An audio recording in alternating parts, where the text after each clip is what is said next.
Hi, and welcome back to listening to me.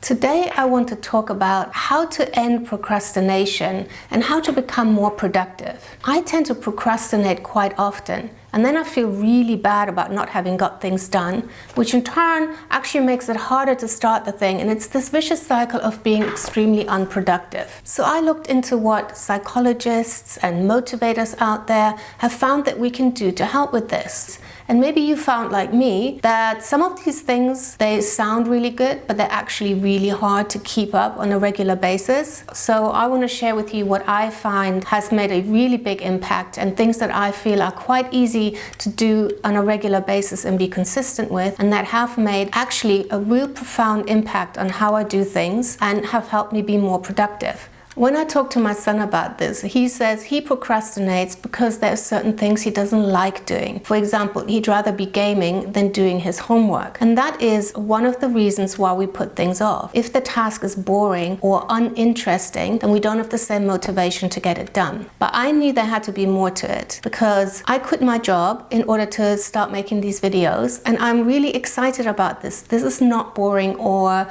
in any way uninteresting to me, and still I find myself procrastinating. So I dug a little deeper, and there are 3 other reasons of why we tend to procrastinate.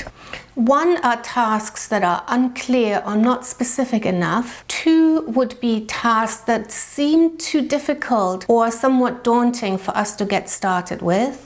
And the 3rd thing is where the reward seems a bit unclear or maybe too far into the future. So the remedies for 2 of these are quite simple, and I found it very helpful to be aware of it. So I first check if my task is specific enough, and if not, then I break it into smaller little steps, and often that already gets me going and makes me much more productive, so I can tick off the little steps quite easily. The thing about the rewards is also quite useful because I look at how valuable my task actually is, and then maybe I reprioritize it and realize, well, actually maybe I don't need to get it done now, and then something else moves into its place that I find much easier to do. So prioritizing things and also realizing what the value is, so then I know, oh, actually if I do this task now, there's a real reward. It's going to make me feel better. When I have this video done and I can upload it, it's going to feel so great. So kind of thinking about the reward sometimes gets me started too. The 3rd thing is, I think, the reason why I most often procrastinate, and that's because I perceive a task to be difficult or I'm somehow daunted by it. Now this is starting to get really interesting. A lot of what I'm going to say is based on a motivational speaker I found called Mel Robbins. You can find her on YouTube, and also she's done a few TED Talks. I'm going to summarize for you some of the things that she says that have really helped me improve my productivity tremendously. So the first insight she makes is that procrastination actually comes from stress and anxiety. In fact, procrastination is a form of stress relief. Now that really hit home with me because of the deep moral shame that I associate with procrastinating. I kind of felt there was something wrong with me. I was not motivated enough, I wasn't driven enough, maybe I was pure lazy, and the more I thought about being aimless, lazy person, the more I would actually put things off, and I became pretty unproductive for large spans of the day, or maybe even of some of the years of my life. Interestingly enough, the biggest procrastinators seemingly are PhD students and entrepreneurs, not people who sit on their asses all day doing nothing, but people who have really big projects and things that they want to achieve, and yet there's something in them that stops them. What she's saying is that actually there is a level of stress that stops us from moving forward. And the very first thing is for us to identify what stress or anxiety is associated with this thing that we're putting off. So first I had to learn how to recognize the symptoms when I try to avoid something. For me, that is getting up from my desk and finding some other little task to do. Ideally something that takes me out of the house altogether, like food shopping, but it could also be doing the laundry or cleaning. So once I recognize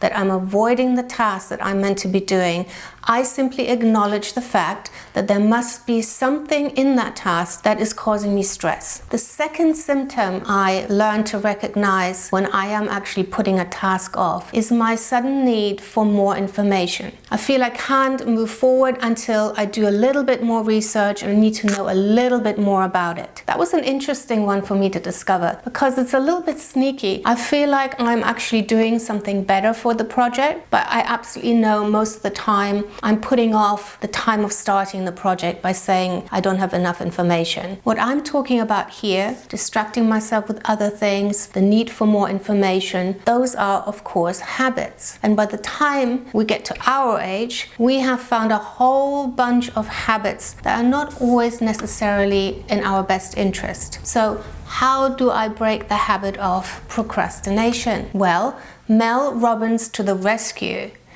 After acknowledging the stress you feel when you avoid something, her simple method is 5, 4, 3, 2, 1, go. She calls this activating the prefrontal cortex. Some other psychologists call that grounding. You interrupt the habit of procrastination by starting to do something. Statistics show that 80% of the time, once you started something, you're going to continue doing that. I found that to be absolutely valuable. I just need to get started. But once I'm going, I can keep going.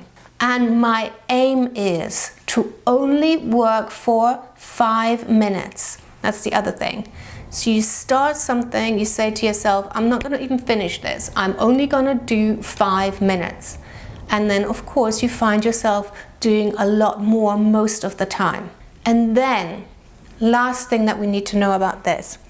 She says that the physical response to excitement and fear are the same. So when we're excited about something, our heart starts pumping more, we might get red cheeks, our hands get clammy. It's exactly the same symptoms as if we were stressed. The only difference is that the brain is interpreting it in 2 different ways. And now this is something I felt I could really relate to, and especially I think when you're older and you have built so many habits over the years that you are not even aware of. My initial interpretation of these kinds of feelings is always, oh my God, what is wrong? Now that I'm aware of this, I often deliberately stop myself when I am stressed about the thing and go, okay, hang on. This feeling is excitement. So for a chronic worrier like myself, it's really important to tell my brain, this is what excitement is. 5, 4, 3, 2, 1, go. To stop that negative conversation, I'm a failure, I haven't done this in the last hour and a half, in fact I haven't done it for 2 days. You start literally telling yourself what the present situation is. I'm sitting here, I'm about to do this, I'm excited. Why am I excited? I'm excited because I'm doing something I really enjoy doing. So if you want to start something new, if you want to make a big change in your life, but it seems too difficult or too daunting, and you feel yourself procrastinating and maybe becoming less and less productive in other areas of your life, there is one more thing that Mel Robbins says that might be able to help you take that leap forward. Because in the end, we are the ones who stop ourselves. We are the ones who are unable to step over this threshold that we've created in our own minds and live the kind of big, joyful lives that we want to live. I'm in the middle of having made a big change, and it does still really freak me out sometimes. But every little step that we actually go forward is so enriching. So her example is of wanting to open up a restaurant. Seems very difficult to start. So what she says is, don't think of opening up a restaurant. Think about researching how to open up a restaurant. Think about finding out information about how to open up a restaurant. It takes the pressure off immensely. Immediately feel like, I can do that. By making it smaller than it actually is, it gives you that opportunity to start. Again, the psychology behind that is that once you start doing something, not dreaming about opening up the restaurant, for me, not wanting to have a YouTube channel, but making these videos. This is only like my 4th video. It's not perfect. I barely know how to put on makeup. I don't really understand this camera that well. My editing skills aren't brilliant, but I'm doing them because how am I going to get better? Or how am I even ever going to know what it's like to have a YouTube channel unless I do it? So you have to overcome that first thing. And for me, I made it really small, something that I can start. I'm planning a whole second video on how to form new habits and how to be able to maintain those new habits on a regular basis so that we can really live much better lives. Imagine your future self and create now the steps that will get you there. 5, 4, 3, 2, 1. Let's do this. If you found this video interesting, helpful, or you have more ideas to add to it, or maybe you disagree with something I said, please subscribe and let me know in the comments so we can start this dialogue. I'm always open to learning more. So click that little bell symbol. So when I do make that second video, if you're interested in it, you will get a notification and you can come and see it. And please comment and let me know what you think.